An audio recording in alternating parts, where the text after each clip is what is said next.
بسم اللہ الرحمن الرحیم. پروگرام تعلیم اسپیشل کے ساتھ ہارون عباسی آپ کی خدمت میں حاضر ہے. خواتین و حضرات، جیسا کہ آپ جانتے ہیں ہم اس پروگرام میں ایسی شخصیات کو مدعو کرتے ہیں جنہوں نے زندگی کے کسی نہ کسی پہلو میں کام کیا اور ترقی کی منازل طے کی. آج جس شخصیت کو ہم نے یہاں دعوت دی ہے، آپ ہیں ڈاکٹر منزہ ناصر صاحبہ، اور آپ ہیں ڈرمیٹولوجسٹ یعنی ماہر امراض جلد. بہت شکریہ ڈاکٹر صاحب، آپ ہمارے پروگرام میں تشریف لائیں. ڈاکٹر صاحب، یہ پروگرام میں ہمارے جو ٹارگٹ آڈینس ہیں وہ ہمارے اسٹوڈنٹس، طلباء و طالبات ہیں، اور کیونکہ آپ کا تعلق ماہر امراض جلد ہیں آپ، تو پہلے ہم چاہیں گے کہ آپ اپنا تعلیمی پس منظر بیان کیجئے کہ آپ نے کہاں سے تعلیم حاصل کی اور اس مقام تک پہنچنے کے لیے کن مراحل سے گزری. جی وعلیکم السلام، اور بہت شکریہ آپ کا کہ آپ نے مجھے مدعو کیا. اور باقی جہاں تک میرا پرسنل پروفیشنل کیریئر اینڈ ذاتی جو میری ایجوکیشن کا سفر ہے، میں اپنے دیکھنے والوں کے لیے بھی بتانا چاہوں گی کہ I belong to district Muzaffargarh, اور یہ میں اسپیشلی اس لیے مینشن کر رہی ہوں، میرے والدین کا تعلق بھی وہاں سے ہے کہ جو لوگ چھوٹی جگہوں سے ہوتے ہیں تو they should not be afraid to mention it. یہ بڑی اچھی بات ہے، فخر کی بات ہے. ہاں، فخر کی بات ہے. آپ کہ اگر آپ اپنی دھرتی کو، اپنے والدین کی جگہ کو، گاؤں کو، شہروں کو، اپنی دھرتی سے پیار ہوتا ہے انسان. بالکل یہ کیا بات ہے. اور جو میری بیسک ایجوکیشن تھی، اس میں میں ضرور بتانا چاہوں گی کہ میرے والدین کا رول. میرے والد صاحب، میرے دادا اپنی تحصیل کے پہلے مسلمان وکیل تھے. اچھا. ہاں جی. اور میرے والد صاحب نے پھر انہی کا پروفیشن جاری رکھا.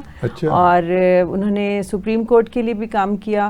اور الحمدللہ میرے والدین دونوں نے، جسے ہم کہتے ہیں کہ پڑھائی کا جذبہ کوٹ کوٹ کر بھرا گیا الحمدللہ. اور تو اس کے بعد جو میری پرائمری تھی وہ میری کچھ ملتان میں ہوئی، کچھ ہمارے آبائی گاؤں میں، آبائی شہر میں، تحصیل علی پور میں.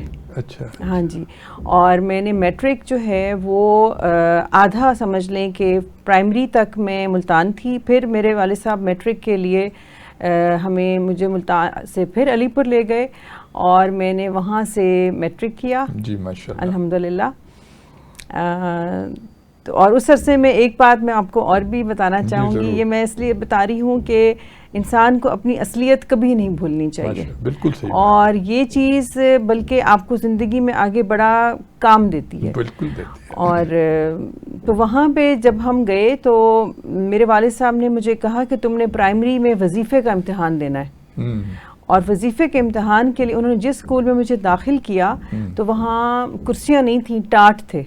اور میں ٹاٹ پہ بیٹھ کے میں نے الحمدللہ وظیفے کا امتحان دیا، اینڈ آئی گاٹ اسکالرشپ. ماشاءاللہ. اور ایک بات اور کہ میں اس بات پہ بڑا بتاتی ہوں اپنے بچوں کو بھی، اور ہنستی بھی ہوں کہ میں نے 5ویں جماعت سے لے کر MBBS کے اینڈ تک حکومت سے وظیفہ لیا. واہ ماشاءاللہ، بڑی بات ہے. 5ویں، 8ویں، 10ویں، 12ویں ٹل دا اینڈ آف MBBS. الحمدللہ. اللہ کا جی بڑا احسان ہے. اچھا، یہ فرمائیے کہ انسان کی تعلیم کا جو دور ہوتا ہے، خاص طور پر بچپن سے لے اس میں کردار سازی کی بڑی اہم، کیریکٹر بلڈنگ جو ہے نا، اور آپ جیسے کہ بتا رہی ہیں کہ آپ ایک ریموٹ ایریا سے آئی ہیں، لیکن وہاں پہ جو آپ کے اساتذہ تھے اور جو آپ کے پیرنٹس تھے وہ کیا تربیت دیتے تھے، کس چیز پہ زیادہ ایمفیسس تھا؟ دیکھیے، ایمفیسس جو تھا، ایک تو میرے حساب سے وہ ایک سادہ دور تھا. ٹھیک ہے. سادہ دور تھا، اور والدین میرے بہت اچھا ہمارا بیک گراؤنڈ ہے، اس کے باوجود میرے والدین نے میرے اندر ہیوملٹی پیدا کی. ٹھیک ہے. کمپیشن پیدا کیا. ٹھیک ہے. یعنی ہمیں کبھی بھی احساس برتری کا شکار نہیں ہونے دیا، جس کو میں ایک بہت بڑی کوالٹی سمجھتی ہوں الحمدللہ. اور ٹیچرز میں ضرور کہوں گی کہ اس چھوٹی سی تحصیل میں آپ کو 2 نام بتاؤں گی. ان میں سے ایک تو ابھی اس دنیا میں نہیں ہے، اللہ ان کو جنت میں جگہ دے، لیکن ایک ہمارے استاد بشیر ہوتے تھے وہاں پہ، اور ایک استاد رشید صاحب ہوتے تھے. اور وہ بیسیکلی میلز کے ٹیچر تھے, گورنمنٹ ہائی اسکول میں پڑھاتے تھے, لیکن اسپیشلی مجھے ٹیچ کرنے گھر آیا کرتے تھے. اور میں سمجھتی ہوں کہ اور ٹیچرز کے علاوہ ان دونوں کا بہت زیادہ رول ہے. اچھا ڈاکٹر صاحب یہ فرمائیے کہ اس دور میں خاص طور پہ بچوں کو کے اندر مذہبی رجحان پیدا کیا جائے, نماز کی پابندی وغیرہ, یہ آپ کے یہاں ہوتا تھا؟ جی بالکل بالکل, الحمدللہ میرے جو والد صاحب بھی, لیکن میری والدہ کا اس میں بہت زیادہ رول ہے. میری والدہ ماشاءاللہ شروع سے 5 وقت نمازی ہیں, اور میں چونکہ بڑی بیٹی تھی میں ان سے بہت زیادہ متاثر تھی, تو بہت چھوٹی عمر میں نماز کی عادت 9-10 سال کی عمر میں ہی الحمدللہ بن گئی, اور اللہ کا احسان ہے جی ابھی تک جاری ہے. اچھا ڈاکٹر صاحب, آپ کیونکہ ڈاکٹر ہیں اور آپ ان چیزوں کو زیادہ بہتر سمجھتی ہیں کہ جو ایکسٹرا کریکولر ایکٹیویٹیز ہوتی ہیں, خاص طور پہ فزیکل جو ایکٹیویٹیز ہیں, اس کے علاوہ یہ جو مباحثے ہوتے ہیں, ڈیکلیمیشن کانٹیسٹ وغیرہ, اور یہ اس میں آپ حصہ لیتی تھیں؟ جی بالکل, بہت لیتی تھی, اور میری اپنی پرسنالٹی تھوڑی سی ہر فن مولا ٹائپ کی تھی. تو یعنی یہ نہیں تھا کہ کوئی کتابی کیڑا ہوں 24 گھنٹے, اور بڑا الحمدللہ بیلنس رکھتے تھے, اور گیم ساری, بیڈمنٹن, ٹیبل ٹینس. ہاں جی بالکل, اور بیڈمنٹن میں بلکہ مجھے یاد ہے کہ میں ڈسٹرکٹ لیول پہ آئی واز رنرز اپ, میری ٹیم رنر اپ میں شامل تھی. تو الحمدللہ جی بڑی اچھی زندگی گزاری, اور محنت کی بہت زیادہ, اور سٹیپ وائز اوپر آئے, اور اس میں جلدی نہیں کی.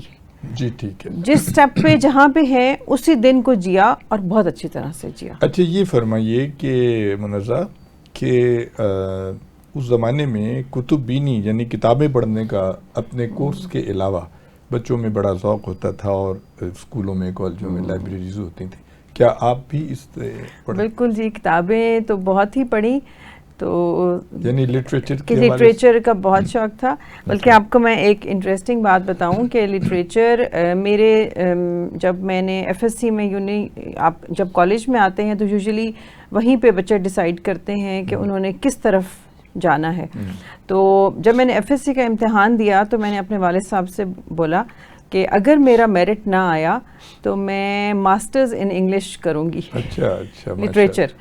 تو وہ بولے کہ یہ کس طرح کا تضاد ہے, ایک طرف آپ ڈاکٹر بننا چاہتے ہو, تو وہ اس سے آپ کو اندازہ ہوگا کہ بکس اور لٹریچر اتنی پسند تھا اس وقت بھی. تو بہرحال پھر جب الحمدللہ میرٹ آ گیا, اور پاکستان میں مجھے کئی میں بھی ایڈمیشن ملا الحمدللہ, اور ملتان بورڈ میں میری 4th پوزیشن تھی ایف ایس سی میں الحمدللہ. تو کئی میں بھی ایڈمیشن ہو گیا, لیکن فرما بردار تھے بڑے, والد صاحب نے بولا کہ نشتر بالکل ساتھ ہے, تو رہائش ہماری نشتر کے ساتھ ہی ہے, تو آپ نے یہیں پہ پڑھنا ہے. پھر وہیں سے پھر میں نے یہ جو آپ نے ایم بی بی ایس کیا, اس میں یہ پھر آپ کی اسپیشلائزیشن ہوئی ڈرمیٹالوجی میں. جی پھر آپ باہر ملک میں بھی کہیں؟ جی جی بالکل بالکل. جو ڈرمیٹالوجی کی جو سلیکشن ہے وہ بھی بڑی ایک انٹرسٹڈ ہے, کہ جب ہم عام طور پہ میڈیکل کالج میں جب بچے 4th فائنل ایئر میں ہوتے ہیں تو وہاں پہ ایک پھر ٹرننگ پوائنٹ آتا ہے کہ جی اسپیشلٹی کون سی چوز کی جائے. تو ابھی میرے لیے تھوڑی کنونشنل چیزیں میں ان کی طرف نہیں تھی, تو میں اب 2 فیلڈ میں نے چوز کرنے تھے کہ آئدر اٹ شوڈ بی ڈرمیٹالوجی اور اٹ شوڈ بی سائیکیٹری. ٹھیک ہے. تو میں دونوں وارڈز کا میں نے وزٹ کیا, اور بس پھر میں سائیکیٹری دیکھ کے ذرا ڈر گئی. تو پھر میں نے ڈرمیٹالوجی چوز کی. ڈرمیٹالوجی میں پھر میرا سارا جو پوسٹ گریجویشن تھی نشتر میں ہی میں نے کی زیادہ. ہمارا وہ ایف سی پی ایس ہوتا ہے, اس کی ٹریننگ ہوتی ہے. ہاؤس جاب میں نے اسی وارڈ میں کی, اسکن کے وارڈ میں. اور جب میں نے کر لیا اس کے بعد میں نے سوچا کہ پھر آپ کو پتہ ہے ان دا مین ٹائم ہمارا میڈیسن کا جو پروفیشن ہے it's very long and lengthy, many years passed by, شادی ہو گئی, بچے ہو گئے خیر سے. تو پھر میں نے سوچا کہ ابھی کچھ مزید کیا جائے.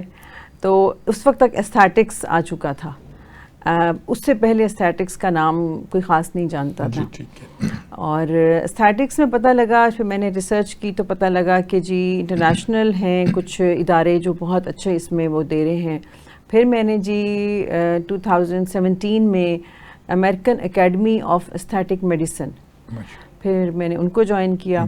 اور ان کا یہ ہے ان کے کہ وہ پوری دنیا میں اپنی ٹریننگز کراتے ہیں. اس کے لیے آپ کو امریکہ بھی جا سکتے ہیں، لیکن انہوں نے پاکستان کے لیے اور کچھ اس ہمارے سب کانٹیننٹ کے لیے دبئی میں اپنے پروفیسرز وغیرہ کو بھیجا، اور وہاں پہ جا کے میں پھر ان سے ٹریننگ لیتی رہی. ٹھیک ہے. اچھا، یہ جو ایستھیٹک ہے، جمالیات، جی جی، اللہ تعالیٰ کہتا ہے کہ اللہ جمیل و یحب الجمال. جی جی بالکل، اللہ خوبصورت ہے اور خوبصورتی کو پسند کرتا ہے. سنگھار جو ہے یہ بنیادی طور پہ عورت کا بنیادی حق ہے، اور اب تو مرد بھی خیر بڑے شوق سے کرواتے ہیں. اب میں یہ پوچھنا چاہتا ہوں کہ جب آپ وارڈ میں جاتی ہیں تو جو مریض ہوتے ہیں، خاص طور پہ جو جلدی امراض ہوتے ہیں، اس میں متعدد بھی ہوتے ہیں، تو آپ اس کا بچاؤ کیسے کرتی ہیں؟ یعنی آپ کو خود کیسے مریض کے ساتھ انٹریکشن ہوتی ہے آپ کی؟ دیکھیں، جب آپ یہ ہماری بیسک ٹریننگ میں شامل ہوتا ہے، کیونکہ ہم لوگوں نے جب ہم بالکل چھوٹے ڈاکٹر ہوتے ہیں، مثال کے طور پہ جب ہم ہاؤس جاب کر رہے ہوتے ہیں تو ہم we are very close to patients, very close to patients.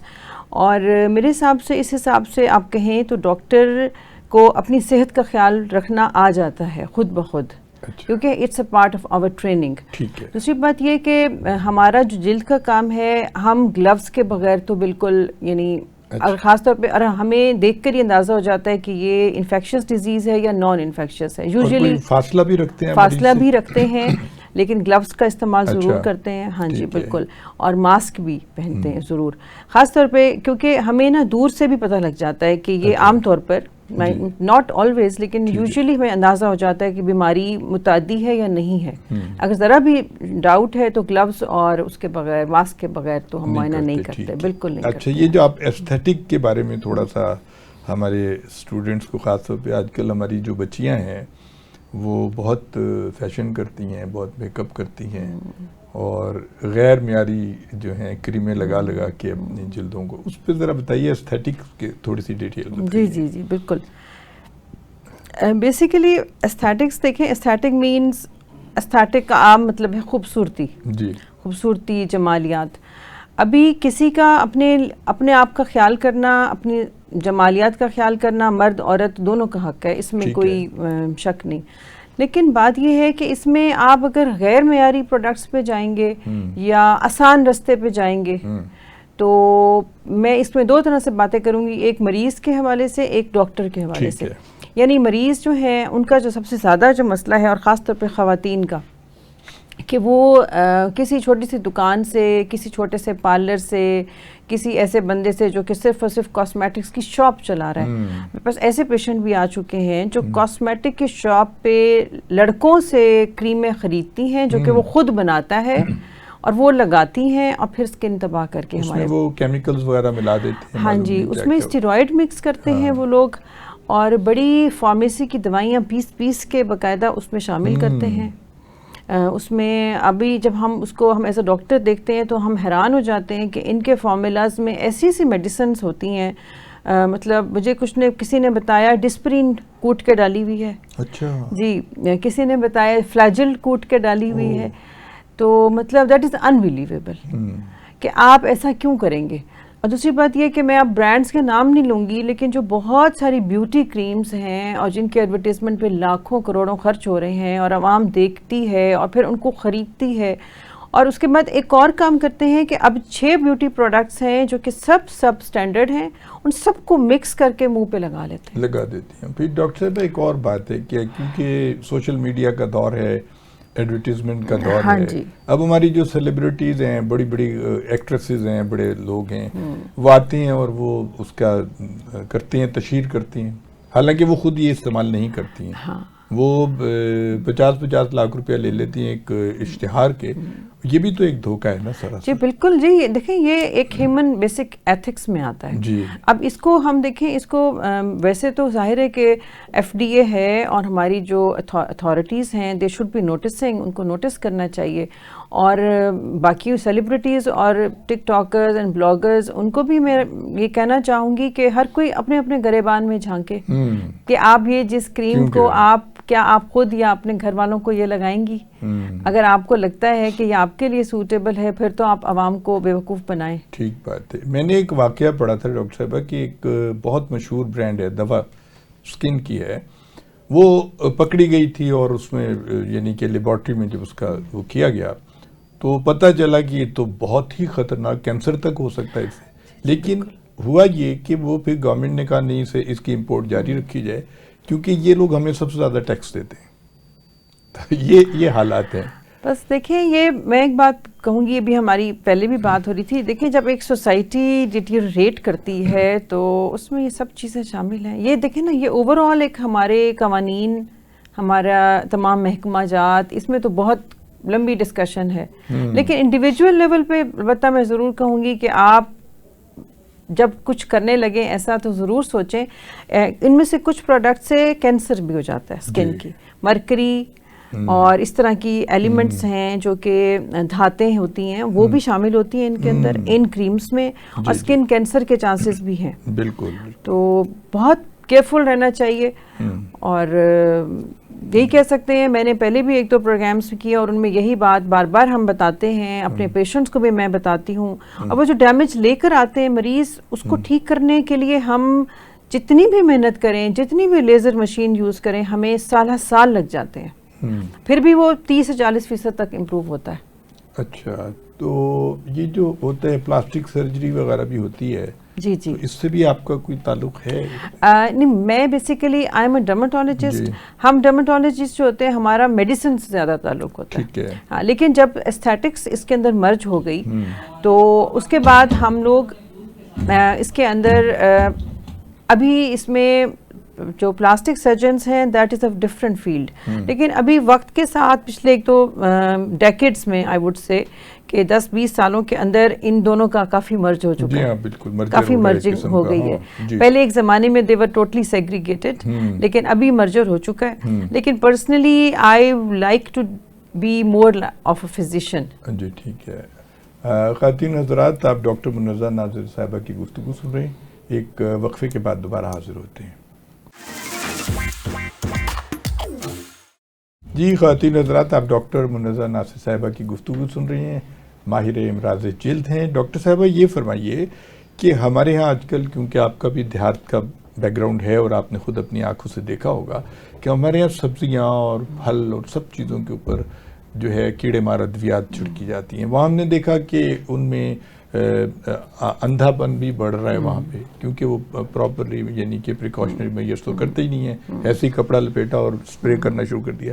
پھر وہ بچیاں جو پھال سے چنتی ہیں یا کاٹن پک کرتی ہیں تو وہاں بہت بڑا اسکن کا مسئلہ پیدا ہو رہا ہے. آپ بتائیے اس کا حل کیا ہے اس کا؟ ہاں جی, دیکھیں یہ اب ڈفرینٹ لیولز پہ ہم اس کو ٹریٹ کر سکتے ہیں. اب سب سے پہلی بات تو یہ ہے کہ جو پیسٹی سائڈز بنانے والے ہیں, جب وہ ان غریب لوگوں کو آپ اس کام کے لیے امپلائی کر رہے ہیں, ٹھیک ہے, یا جو زمیندار کر رہا ہے لوکل, تو اس کو پہلی بات تو یہ ان کو پریونٹیو کلودنگ ان کو دینی چاہیے, ان کا پروٹیکٹیو گیئر ہونا چاہیے. اگر آپ انٹرنیشنل دیکھیں تو وہ ایک باقاعدہ آپ کو لگتا ہے وہ پورا ایک پلاسٹک کا بہت بڑا آپ پہن کے اور پھر آپ اسپرے کرتے ہیں. اور وہ کیبن بھی بنے ہوتے ہیں, شیشے کے بنے ہوتے ہیں, اس کے اندر بندہ بیٹھا ہوتا ہے. ایگزیکٹلی. تو اب آئیڈیلی یہی ہونا چاہیے, because pesticides are very strong chemicals, very very strong chemicals, اور یہ عام ماسک اس کو پرمیٹ کر جاتا ہے, اس میں سے بھی آپ کی اسکن میں جائے گا. اور یہ صرف اسکن کو نہیں ہے, یہ تو ان کی پوری باڈی کو ڈیمیج کر سکتا ہے, یعنی ڈفرینٹ آرگنز کو, ان کے لنگس کو. تو سب سے پہلے تو یہ ظاہر ہے کہ ہائر اتھارٹی پہ جاتا ہے نا, تو دے آر پور پیپل, وہ غریب بیچارے کتنا کر سکتے ہیں, ان کے پاس وہی اپنے دوپٹے ہیں یا انہوں نے کپڑا لپیٹ لینا ہے, اس کے علاوہ تو ان کے پاس کوئی سورسز ہے نہیں. تو یہ بات تو وہی آ جاتی ہے کمپنی والوں کو, اور جو وہاں کے زمیندار ہیں جو ان کو ہائر کر رہے ہیں وہ ان کو پروٹیکٹیو گیئرز دیں.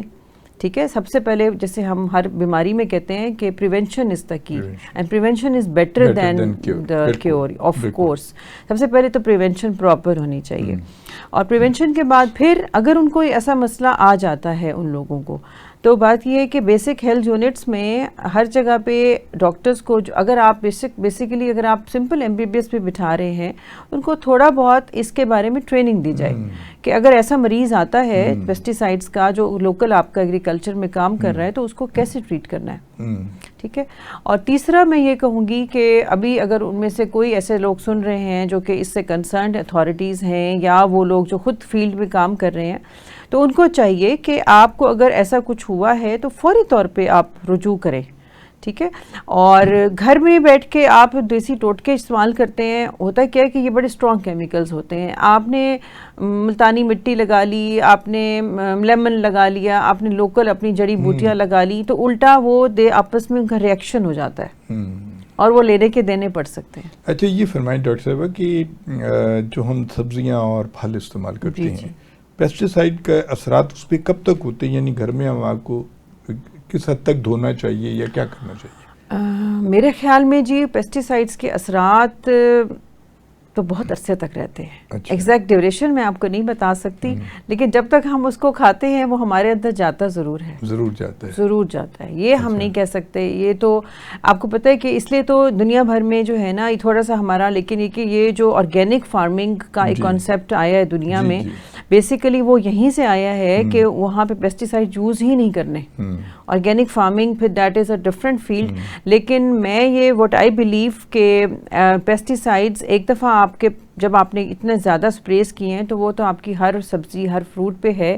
تو گھر میں کنزیومر کے لیے یہی ہے کہ جب کنزیومر کے پاس وہ آتا ہے اس کو اچھی طرح واش کریں, بہت اچھی طرح واش کریں, اس کو ایک ریگولر خالی پانی سے رنس نہیں کریں. میرے حساب سے نہیں, ناٹ ایٹ آل.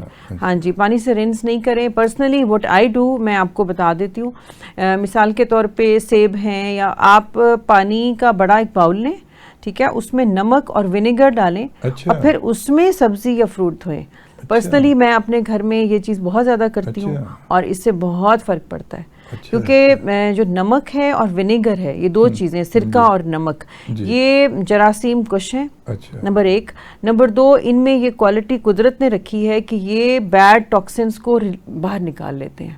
اچھا ڈاکٹر صاحب, جو چھلکوں والے ہیں جیسے آپ نے سیب کا نام لیا, جو چھلکے اس کو سیب کو چھیل کے کھاتے پھر ٹھیک ہے, ہاں چھیل کے کھائیں گے تو آف کورس وہ کم ہے. اچھا, لیکن وٹ آئی بلیو کہ پیسٹی سائڈس اندر تک, اسکن کے اندر تک جاتا ہے. اچھا ڈاکٹر صاحب, اب ہمارے یہاں ٹرینڈ چینج ہو گیا ہے, ہم بہت امریکنائز ہو گیا ہے معاشرہ. ہم یہ برگر اور پیزا اور فلانا ڈمکانا یہ چیزیں کھا رہے ہیں اور پیپسی پی رہے ہیں. اس کے اثرات جلد پہ بھی ہوتے ہیں کیا؟ 100% ہوتے ہیں جی, 100%.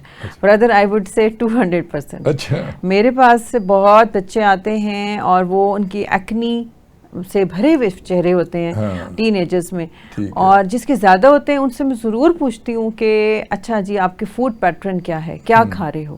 تو 99% آف دا کیسز میں پتہ لگتا ہے کہ یہ وہ جنریشن ہے جن کا گزارا ہی سافٹ ڈرنکس پہ ہے, پروسیسڈ میٹ پر ہے, برگرز پہ ہے, آؤٹ سائڈ.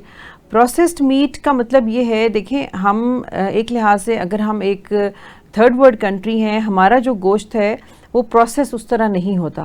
جیسے کہ کیمیکلز کے ساتھ یہ جو ڈبوں میں گوشت آ رہا ہے, ابھی برانڈ نہیں لوں گی, بچے اسی کے نگٹس کھاتے ہیں, سب کچھ سب باہر سے آ رہا ہے, سب وہی کچھ کھا رہے ہیں, اور پتہ نہیں حلال بھی ہے کہ نہیں ہے جی, یہ بھی نہیں پتا. نو ون نوز. ہمارے اب اس میں پھر ریسرچ کرنی پڑے گی دوبارہ سے, یہ جا کر کے سلاٹر ہاؤسز میں دیکھا جائے ان کے.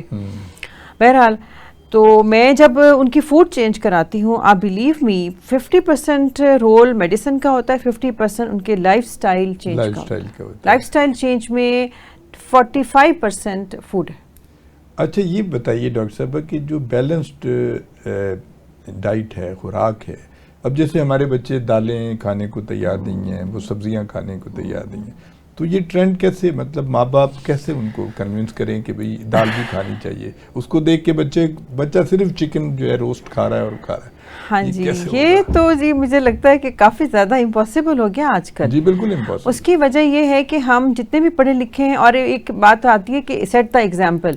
تو میں اب پرسنل ایگزامپل دوں گی کہ میں I am one of those persons کہ چکن پڑا ہوگا لیکن میں دال یا سبزی کھاؤں گی, لیکن میرا بچہ پھر بھی چکن نہیں کھائے گا. تو یہ تو مجھے سمجھ نہیں آتا. دنیا گلوبل ولیج بن گئی ہے, اور بچے جو ہیں ینگسٹرز یہ سمجھتے ہیں کہ ہم صرف ٹرینڈز کو فالو کریں گے تو شاید ہم بڑے کول ہیں. لیکن حقیقت تو ایسی نہیں ہے.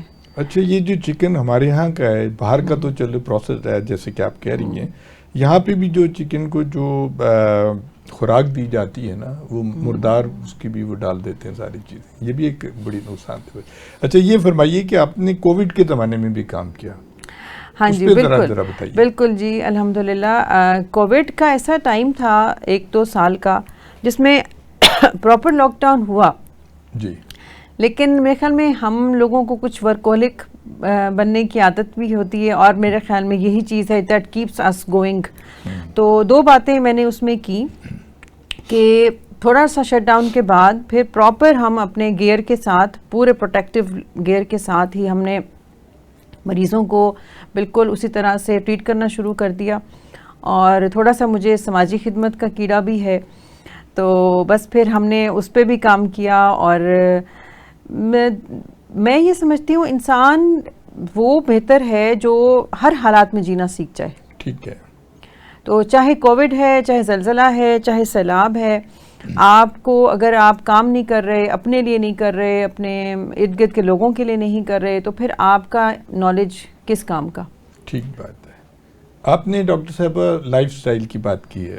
اب آپ دیکھیے کہ سادگی تو ختم ہوتی جا رہی ہے. آپ یونیورسٹیوں میں، کالجوں میں جائیں، لڑکیاں بڑے برانڈیڈ کپڑے پہن کے اور بڑا فیشن کر کے آتی ہیں، بڑی تیار ہو کے، اور وہی جیسے کہ آپ فرما رہی تھیں الٹی سیدھی کریمیں لگا کے آ جاتی ہیں، اور بہت جلد ان کی جو ہے نا کم عمری میں ہی وہ بڑی عمر کی لگنا شروع ہو جاتی ہیں، کیونکہ اس کے اثرات نمودار ہونا شروع ہو جاتے ہیں. تو یہ جو کپڑے ہیں ڈاکٹر صاحب، اس کا بھی کوئی اثر جلد کے اوپر ہوتا ہے؟ کون سے کپڑے ہیں جو یہ جیسے ہم کہتے ہیں کاٹن اچھی چیز ہے، آپ کیا فرماتی ہیں؟ جی بالکل کپڑوں کا ہے، کیوں نہیں ہے. پہلے میں اس میں میک اپ کی تھوڑی سی بات کروں گی. دیکھیے جیسے ہمارے دور میں یا جب ہم بچے تھے، ہم بڑے ہو رہے تھے، تو میک اپ کا اتنا ٹرینڈ نہیں تھا. تو بات یہ ہے کہ آج کل کے بچے، وہی بات ہے کہ انٹرنیشنل ٹرینڈز، ایک ٹرم ہے باقاعدہ، اس کو سیفورا کڈز کہتے ہیں. سیفورا کڈز یہ ہے کہ بچے یہ ٹک ٹاکس پہ اور 13-14 سال کی بچیاں ٹی وی پہ اور ڈفرینٹ سوشل میڈیا کے پلیٹ فارم پہ دیکھ کر وہ ہائی اینڈ پروڈکٹس کی طرف جاتی ہیں، میک اپ بہت زیادہ خریدنا چاہتی ہیں. تو میں تھوڑا سا ان کو گائیڈ کرنا چاہوں گی کہ دیکھیں، آپ اگر اپنے فیس کو نیٹ اینڈ کلین رکھتی ہیں پراپر، مثال کے طور پہ اگر ہم ایک اسکن کیئر روٹین کی بات کریں کہ ایک کالج گوئنگ بچی ہے، اسکول گوئنگ بچے ہیں، تو ان کو کیا کرنا چاہیے؟ سب سے پہلے اپنی اسکن کے اکارڈنگ اچھا فیس واش خریدیں. اسکن کے اکارڈنگ میں اب دیکھیں اس میں نا آپ نے پراپر ایک ڈاکٹر سے پوچھنا ہے. جب آپ ایک بلاگر سے یا ایک ٹک ٹاکر جن کا اس میں کوئی بیک گراؤنڈ نہیں ہے اور وہ صرف کچھ پیسوں کی خاطر ایڈورٹیزمنٹ کر کے آپ کو بیچ رہے ہیں، اور آپ پھر وہی چیز خرید کے اپنے اوپر، تو اپنے آپ کو تجربہ گاہ مت بنائیں پلیز. میں یہی کہوں گی ینگ جنریشن کو. دوسری بات یہ کہ سن بلاک ضرور لگائیں. سن بلاک جو ہے یہ ارلی رنکلز، ارلی بڑھاپا سن ریز سے آتا ہے، اس میں کوئی شک نہیں ہے. اچھا یہ جو ڈاکٹر صاحب ہے، یہ جو ہمارے یہاں صابن استعمال ہوتے ہیں، اس کی بہت زیادہ ایڈورٹیزمنٹ ہوتی ہے، تو کچھ میڈیکیٹڈ بھی ہوتے ہیں. کون سا صابن جنرلی بچیوں کو اور بچوں کو استعمال؟ ہاں دیکھیں میں برانڈز کے نام نہیں لوں گی، لیکن بات یہ جو جتنے بھی اینٹی بیکٹیریل سوپ ہوتے ہیں نا، تو یہ سارے ڈیٹول، ہاں جیسے ڈیٹول ہے، سیف گارڈ ہے، یہ سارے آپ کے باڈی کے لیے، ہاتھوں کے لیے تو چلے مناسب ہیں. ٹھیک ہے، پسینہ آیا، ہمارا موسم اس طرح کا ہے کہ بیکٹیریا باڈی میں جمع ہو جاتے ہیں، لیکن چہرے کے لیے یہ عام طور پر دے آر ناٹ سوٹیبل. نہیں، چہرے کے لیے نہیں. اس کی وجہ یہ کہ ان میں اتنے اسٹرانگ کیمیکلز ہیں کہ آپ کے چہرے کو آپ کے بیسک موئسچر سے ہی یہ رپ آف کر دیتے ہیں، بیسک موئسچر ختم ہو جاتا ہے. چہرے کے لیے آپ ہمیشہ سافٹ چیز یوز کریں. ٹھیک ہے، لڑکیاں ہیں تو بے شک آپ نہیں افورڈ کرتے، اب بیبی سوپ لینا شروع کر دیں. کامن ہمارے ہاں ڈو سوپ ہیں، ایسی چیزیں استعمال کریں جس میں تھوڑا موئسچر شامل ہے، خاص طور پہ اگر موسم بدل رہا ہے. باقی آئلی اسکن والوں کے تھوڑی ڈفرینٹ پروڈکٹس ہوتے ہیں، ان کو ذرا ڈاکٹر سے مشورے کے بغیر، میں بار بار ایک ہی بات کر رہی ہوں کہ اس میں جو ہے نا ڈاکٹر سے مشورہ ضرور کریں کہ کیا استعمال کرنا ہے. لیکن یہ ڈیٹول اور یہ Safeguard usually they are not for the safe for the face کی اسکن بڑی ڈیلیکیٹ ہوتی ہے. یہ بڑی غلطی کرتے ہیں لوگ، خاص طور پہ مرد حضرات زیادہ کرتے ہیں، کیونکہ انہوں نے ایک ہی صابن سے سب کچھ کرنا ہوتا ہے. تو خواتین اس میں تھوڑی سی. اچھا یہ جو آئل وغیرہ ہوتا ہے، یہ جو سر پہ لگاتے ہیں، اس کے بھی اثرات ہوتے ہیں کیا؟ ہاں جی، آئل اگر آپ ایک خاص ٹائپ کی ایکنی ہے جی، اس کو ہم بولتے ہیں پومیڈ ایکنی.